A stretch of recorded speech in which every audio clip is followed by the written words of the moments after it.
niyo mpamvu Yesu yashatse ko dutandukana.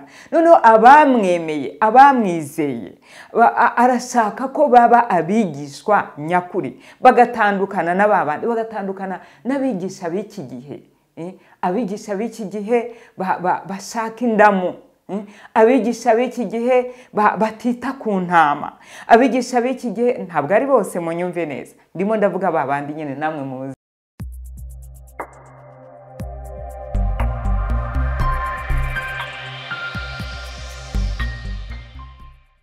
Abakunzi ba Ava TV turabasuhuje mu izina ry'umwami wacu Yesu Kristo. Uyu munsi muri kumwe na Nsabinyana ukundwa mu cyigisho kivuga ngo abigishwa nyakuri, abigishwa nyakuri. Reka rero mbasabe mbanze nsenge. Data, mu izina ry'umwami wacu Yesu Kristo, nciye bugufi imbere y'ubwiza bwawe, ndasaba kwezwa no gutunganywa n'amaraso ya Kristo. Data, nyemerera unyeze untunganye, kubera igikoresho cyo kuguhesha icyubahiro muri kano kanya, kubera kanwa wivugire, kubera amaboko wikorere, kubera imbaraga nyagora ku ngoma nkoresha uko ushaka, mu izina rya Yesu, kugira ngo wibohorere imbohe. Mana, ukize benshi, bohore benshi, uhumurize nyaguhara ku ngoma, ukore ubushake bwawe muri kano kanya mu bantu bawe no mu bwoko bwawe, mu izina rya Yesu niko dusenze twizeye, amen. Uyu munsi rero tugiye kurebera hamwe teme ivuga cyangwa se umutwe w'ijambo uvuga ngo abigishwa nyakuri, abigishwa ba Yesu nyakuri. Ni ukuvuga ngo niba ijambo rivuga ngo abigishwa nyakuri, birumvikana ko hari n'abandi batari ba nyakuri. Rero turagisanga mu butumwa bwiza bwa Yohana, igice ni icya 8 n'umurongo wa 31 n'uwa 32. Reka dusome. Haravuze ngo 31 ngo nuko Yesu abwira abayuda bamwemeye ati, nimuguma mu ijambo ryanjye muzaba abigishwa banjye nyakuri, namwe muzamenya ukuri, kandi ukuri niko kuzababatura. Amen. Ngo nimuguma mu ijambo ryanjye muzaba abigishwa banjye nyakuri. Yesu Kristo aha ngo yabwiraga abayuda bamaze kumwizera, ntabwo yabwiraga bataramwizera, oya, yabwiraga nk'abo twakwita uyu munsi abarokore, nk'abo twakwita uyu munsi abana b'Imana, abagenzi bajya mu ijuru, inshuti z'umusaraba wa Kristo. Abo rero nibo yabwiye ngo nimuguma mu ijambo ryanjye nibwo muzaba abigishwa banjye nyakuri. Ako kajambo kagufi kavuga ngo nyakuri, ndakwinginga ngo muri Bibiliya yawe kubazifite, kubatazifite muzazishake byihutirwa, kuko ijambo ry'Imana niryo rituyobora. Ugaceho umurongo, kuko niyo fondation y'umukristo nyakuri. Ni ukuvuga ngo nyakuri, abigishwa ni benshi, ariko noneho hariho n'abigishwa nyakuri. Yesu rero yabwiraga abo bamwemeye, babandi basanzwe ari abigishwa be, babandi bamukurikiye, arababwira ati, nimuguma mu ijambo ryanjye.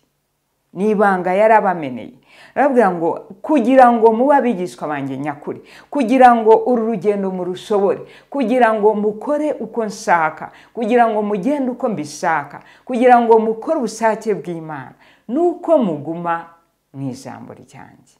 Rero nimuguma muri iryo jambo ryanjye, ngo nibwo muzaba abigishwa banjye nyakuri, mukazasohoza urugendo neza, mukazarangiza umurimo mwahamagariwe neza, nuko muzaba mwagumye mu ijambo ryanjye, mugatandukana n'abandi. Kuko abigishwa ba Yesu ni benshi, ahangaha bari benshi, none munsi ni benshi. rero bari benshi kubera iki? Kubera ko hari abazaga baje kumushakaho imigati, hari abazaga baje kumuneka no kumugambanira, hari abazaga baje mbese indorerezi, harimo n'indorerezi gushungera gutyo gusa. Ariko bose arabitegereza, abona nyine buri umwe wese ibiba bimugenza. Arangije abigishwa be babandi nyine yarasanzwe yumva ko yizeye, ni nkawe yababwiye ati mwebwe reka mbamenere ibanga, nimuguma mu ijambo ryanjye, kugira ngo mbese muba abigishwa banjye nyakuri, kugira ngo muba abigishwa nk'uko mbishaka, kugira ngo muzagende nk'uko nanjye ngenda, nuko muzaguma mu ijambo ryanjye. Ngo nimuguma rero mu ijambo ryanjye nibwo muzaba abigishwa banjye nyakuri. Ngo umurongo noneho wa 32 ukavuga ngo namwe muzamenya ukuri, kandi ukuri niko kuzababatura. Ukuri ni iki? Ukuri ni Kristo, kandi ukuri ni ijambo ry'Imana, kuko Kristo ni nawe ijambo ry'Imana. Imana yacu ishimwe cyane. Arabwira ngo muzamenya ukuri, nimuramuka mugumye muri iri jambo muzamenya ukuri, kandi nimumenye ukuri, ukuri kuzababatura. Haleluya! Ukuri kuzababatura. Ni ukuvuga ngo ijambo ry'Imana niryo ritubatura, ijambo ry'Imana niryo ritweza, ijambo ry'Imana niryo ridukiza. Ridukiza ibyaha, ridukiza indwara, ridukiza ububi n'ububata, ridukura mu ngoyi z'umwanzi. Yewe navuga gute? Ijambo ry'Imana ni byose kuri twe, niryo ritumurikira. Bibiliya tuvuga ngo ni umutsima w'ubugingo, kuko niryo ridukomeza, niryo ritwongeramo intege. Iyo ducitse intege wirukira mu ijambo, kandi ukongera ugahembuka, kongera ukambara imbaraga z'umwuka. Imana yacu itugire neza cyane. Yesu rero niyo mpamvu yabwiye abayuda babandi bamaze kumwizera. Bibiliya yabisobanuye neza. Ntabwo ari abayuda muri rusange, oya, yabwiye abayuda bamaze kumwizera. Abo nibo yabwiye ngo nimuguma muri iri jambo, nimuguma muri iri jambo ryanjye, nibwo muzaba abigishwa banjye nyakuri. Nkuko yigeze babwira ngo muzahabwa, nimuguma mu murwa muzahabwa imbaraga, nimuhumekerwaho n'umwuka, umwuka wera nabamanukira, nimutegereze ibyasezeranijwe, nibwo muzahabwa imbaraga, mukaba abagabo nyabagabo bo guhamya ibyanjye. Imana yacu ishimwe cyane. Aha rero naho arababwira ati nimuguma rero mu ijambo ryanjye, nibwo muzaba abigishwa banjye nyakuri. Nk'uko yababwiye ko bazaba abagabo nyabagabo, hari hasanzwe hari abagabo, bamwe bari basanzwe ari abagabo n'ubundi bubatse amago yabo, batunze abagore babo n'imiryango yabo. Ariko arababwira ngo nimuhabwa ibyasezeranijwe, nimuhabwa uwo mwuka wera, nibwo muzaba abagabo nyabagabo. Imana yacu ishimwe cyane. Abagabo bo kumpamya. Kubera iki? Kubera ko na mbere bari abagabo, ariko ntibyabujije ko Petero amwihakana. Ntibyabujije yuko babonye afashwe bamuhanye bakiyirukira, bakigendera, bakajya kwihisha. Ntibyabujije yuko Petero amwihakana inshuro zingahe, kandi yari yamurahiye ati nukuri umva, ntabwo jewe nagusiga se, uya ndagukunda, no gupfa nakwemera kugupfira. Ariko kubera ko yari akiri mu nyama n'amaraso, yari akiri mu nyama n'amaraso, yari akibyarwa nyine n'abantu, atarabyarwa n'Imana, byatumye n'ubundi amwihakana. Still nubwo yari yamaze kurahira inshuro nyinshi yuko atamwihakana. Rero inshuti zanjye, ni ukuvuga ngo hari ibiduhindura, hari ibiduhindura, nk'uko kwizera ariko kuduhindura abana b'Imana. None rero kuguma muri iri jambo nibyo bidutandukanya n'abandi bigishwa basanzwe, tukaba abigishwa noneho nyakuri Imana yishimira. Abigishwa nyakuri Imana yishimira. Imana yacu ishimwe cyane. Tukaba abigishwa bemera gupfira Kristo. abigishwa nk'aba Petero amaze guhabwa imbaraga z'umwuka, noneho bamufashe aravuga ati oya, ubu ngubu ntabwo ari bya bindi, ahubwo noneho nta nubwo ntinya kubambwa, ahubwo ikibazo ni iki, nuko mugiye kumbamba nk'umwami wanjye, ahubwo yewe nimuncurike, mumbambe muncuritse. Yari amaze guhabwa imbaraga, yari amaze kuba noneho umwana uko atari uw'inyama n'amaraso, ahubwo umwana w'Imana. Imana yacu ihabwa icyubahiro. Natwe rero Yesu Kristo ntashaka ko tugenda nk'abandi bose, ntashaka ko tuba abigishwa babandi bavuga ngo hariya ngo nugutera waraza, abigishwa babandi bo kugwiza umurongo, babandi bo kumushaka y'imigati. Duhora dushaka ko Yesu adutabara mu makuba gusa.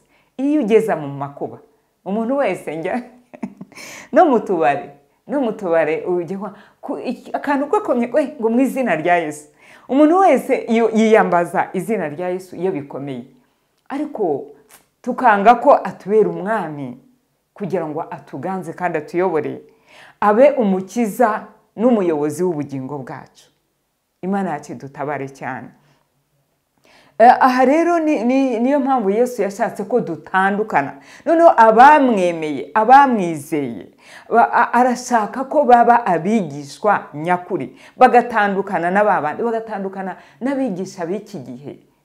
Abigisha b'iki gihe bashaka indamu, abigisha b'iki gihe batita ku ntama, abigisha b'iki gihe ntabwo ari bose, munyumve neza, ndimo ndavuga babandi nyine namwe muzi. Imana yacu dutabare cyane, babandi namwe muzi batari nyakuri, kuko n'abanyakuri n'uyu munsi barahari pe, n'uyu munsi ba nyakuri barahari, ariko ni bake, ni mbarwa. Rero biradusaba kuba mu ijambo kugira ngo natwe tube ba nyakuri, natwe tube ba nyakuri nk'abo Kristo ashaka. Imana yacu tugire neza kandi duhana umugisha. Nshuti yanjye, ndarangije, ariko ndangije nkwinginga kugira ngo nawe hamwe nanjye dufatanye, kugira ngo natwe duharanire kuba abanyakuri, ntitube ingwizamurongo, ntitube abo gushaka indamu, ntitube abamushaka y'imigati, ntitube abamugambanira.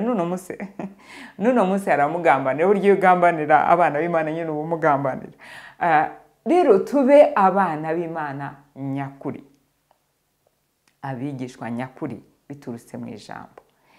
Imana yacu itugire neza kandi iduhana umugisha, kuko Yesu Kristo uko yarari ejo n'uyu munsi niko kandi niko azahoraho iteka ryose. Uko yangaga rero babandi b'ingwiza murongo atabishakaga, uko yashakaga ko tuba abanyakuri, n'uno munsi niko abishaka. Uko yangaga abafarisayo bishushanya, bambara uruhu rw'intama ari ibirura, basa ngo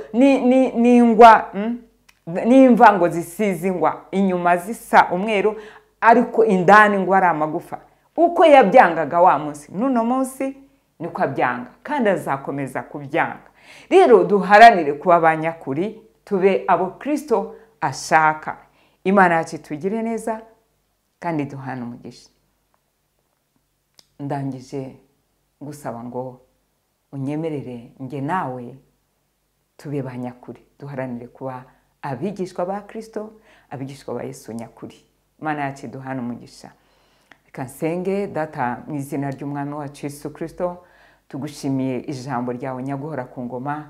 Nyemerera ijambo ryawe Data riduhindure, tubashe kuba abigishwa bawe nyakuri mu izina ry'umwami wacu Yesu Kristo, kuko ijambo ryawe niryo ritubatura, ijambo ryawe niryo ritumenyesha ukuri, kandi ukuri niko kuduhindura abigishwa nyakuri. Data, ndagushimiye kwerekeza ijambo ryawe kugira ngo riduhindure kandi tubashe guhindura amateka, ntitukomeze kuba abo twari turi bo, ahubwo duhinduke kandi tubashe no guhindura benshi kubw'icyubahiro cy'izina ryawe. Mu izina rya Yesu niko dusenze twizeye, amen. Imana yacu duhana umugisha. Abakozi ba Ahava TV, Imana iduhana umugisha. Mukomerere mu mwami kandi mukomeze kwamamaza, gushyigikira iyamamaza ry'inkuru nziza ya Kristo. Imana yacu iduhana umugisha. Abashije kunkurikirana namwe, ndabinginga kugira ngo dusangize benshi inyigisho kugira ngo twese hamwe dufatanirize hamwe guhinduka tube abigishwa nyakuri. Imana yacu, abigishwa ba Kristo nyakuri, Imana yacu duhana umugisha kandi tugire neza. Shalom shalom.